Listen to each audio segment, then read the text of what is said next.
Hey guys, today we are making some homemade cold cuts. I was inspired to make my own when I worked in catering many moons ago. We used lots of cold cuts and it was hard to find a consistently good brand, so they started making their own roast beef.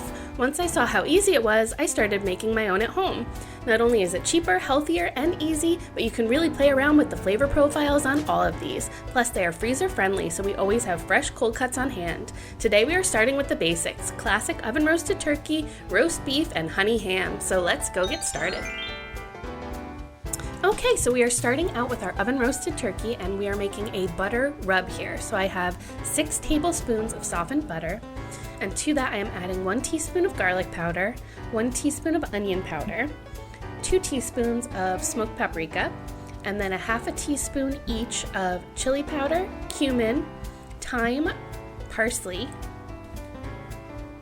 and pepper. And we just want to mix that together really well. And then I have 2 to 3 pounds of boneless, skinless turkey breast. These are actually turkey tenderloins, which also works great.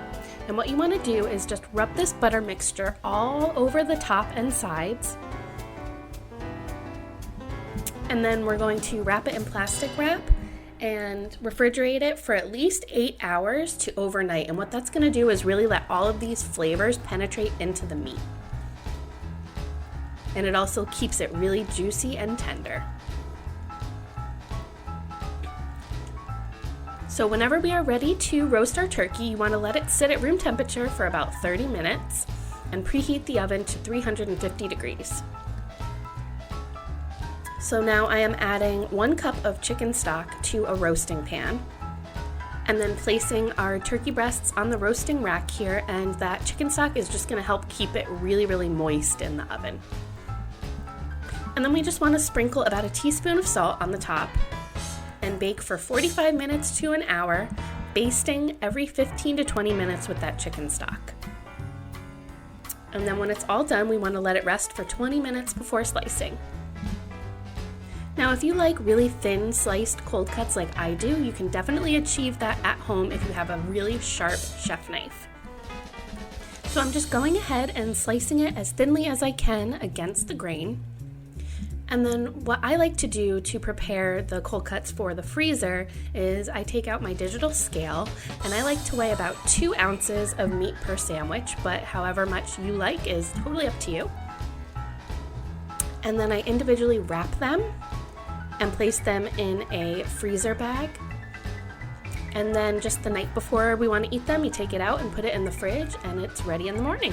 Turkey is definitely my choice for a cold cut, and if you've ever had the famous brand oven roasted turkey breast, this seasoning tastes so much like it, and it's just so juicy and tender, and it tastes like real meat, which is just so nice.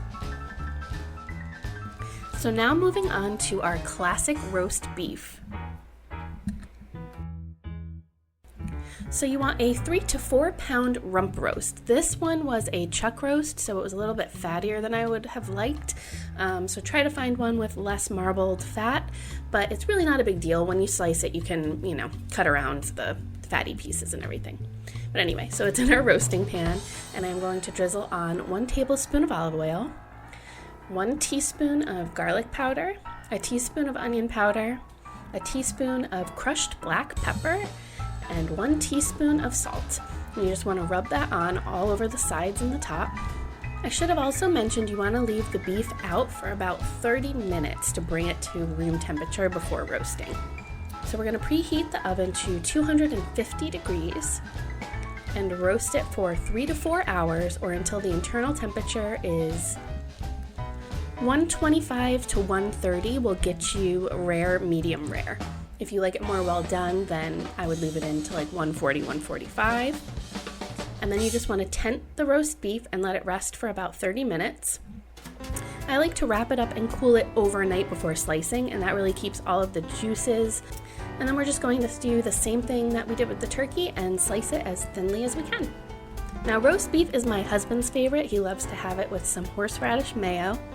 And again, it's just the most juicy, tender cold cut you'll ever have.